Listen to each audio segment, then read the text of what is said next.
Hey, welcome back to our skills videos. I'm really excited about this one today.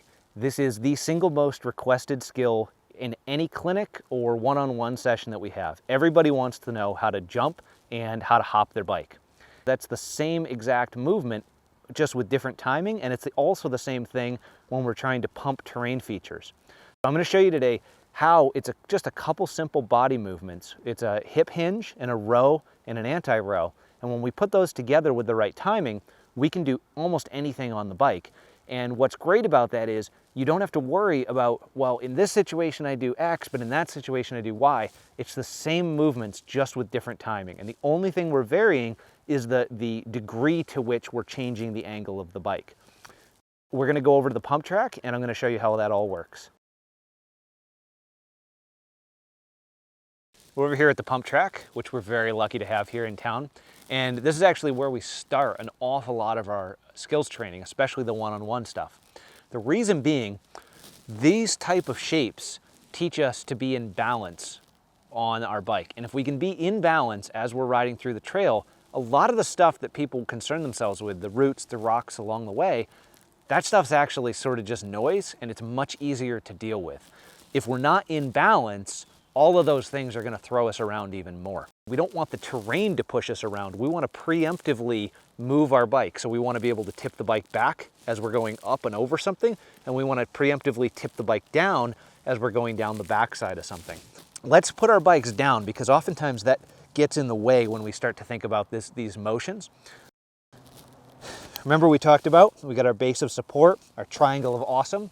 And so we want to think about getting into a hip hinge position. So this would be basically our high hip hinge. We can go from there into a low hip hinge.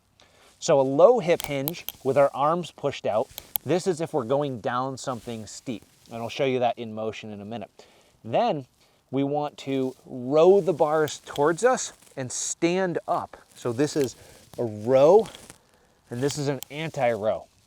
So we're going to row the bars up towards us, and notice I'm not pulling up, I'm not pulling them towards my chest, and I'm not trying to lift the bike. Usually when people get onto rolling terrain, they think a lot about their arms, and they want to just drive the bike up and down.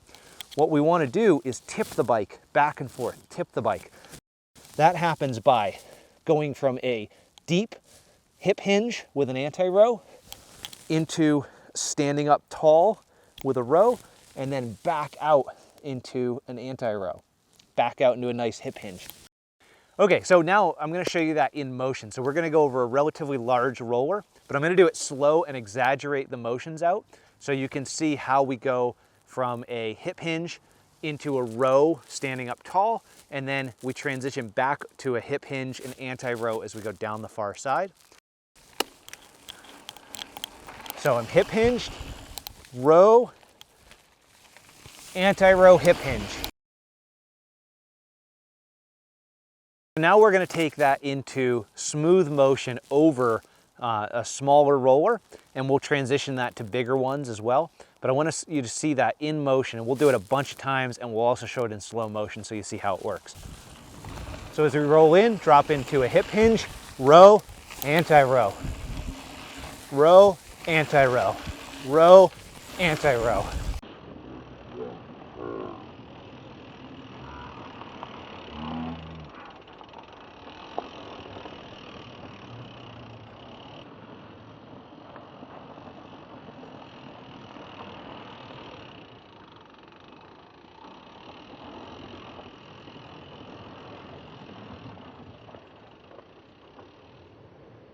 One of the things that being on a pump track teaches us is timing. And that's a skill that we take off to the trails as well. But I want to look at how we reinforce timing here, because if you look at these bumps, so now in between these rollers, I've got almost a bike length of flat between the transitions of the downslope of that one and the upslope of that one. Now if I step forward to here, I've got less than half a bike length. See, I'm still coming off of this one while I roll up this one. What we need to learn to do is to modify our movements basically to be a little more subtle we need to also think about how steep is the feature that I'm going over.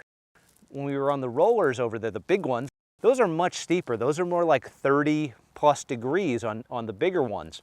These, I mean, these are 20 degrees, 15 degrees. So we don't need to do quite as big of a row or anti-row to navigate them. What we really need to do though, is we need to stay in our hip hinge and we need to make sure that the arms are doing the row position, right? The row movement. I'm gonna show you how that works, and we're just gonna ride a bunch of features on here, and you'll see how I'm staying what will look like somewhat neutral, but what always happens when people get on a pump track is they start to collapse forward because they start getting into this like up and down motion with their arms. Watch my arms, they're gonna track front to back, and that's the exact same motion that we wanna take out onto the trails. So that's why these are so good for us, these pump tracks. They build that muscle memory of that movement, and we take that out onto single track with us.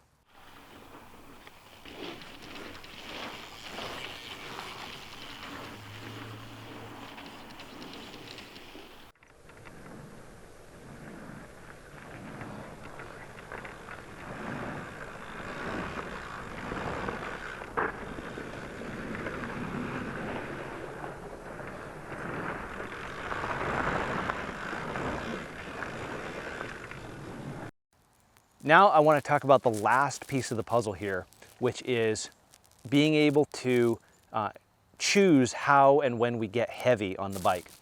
I like to think of this as a stomp. If we were to picture standing on a bathroom scale and without our feet leaving the ground, we want to make that needle jump, and we want to make it jump as much as possible. But remember, I said you can't jump off the ground. Well, what are you going to do? You're going to surge your weight down through your feet. You're going to stomp down through your feet. That's exactly what we want to do when we're on the back side of a feature. If we're on a downslope, like on the other side of this roller, we're going to stomp down through our feet. And that timing needs to be really critical because it's not the same time that we're going over the top. Oftentimes people get confused because they think, okay, now I'm going over the top, so right about here is where I should stomp. But if you look at it, my bike is, I'm going to stomp down into flat ground still. I'm not going to create the motion that I want. It's a matter of waiting a little bit, waiting half a tick until you get onto this downslope completely, and then boom, surge your weight down through your heels. Okay? I'm going to show you how that works, and I'm going to point out the moments that we want to apply that.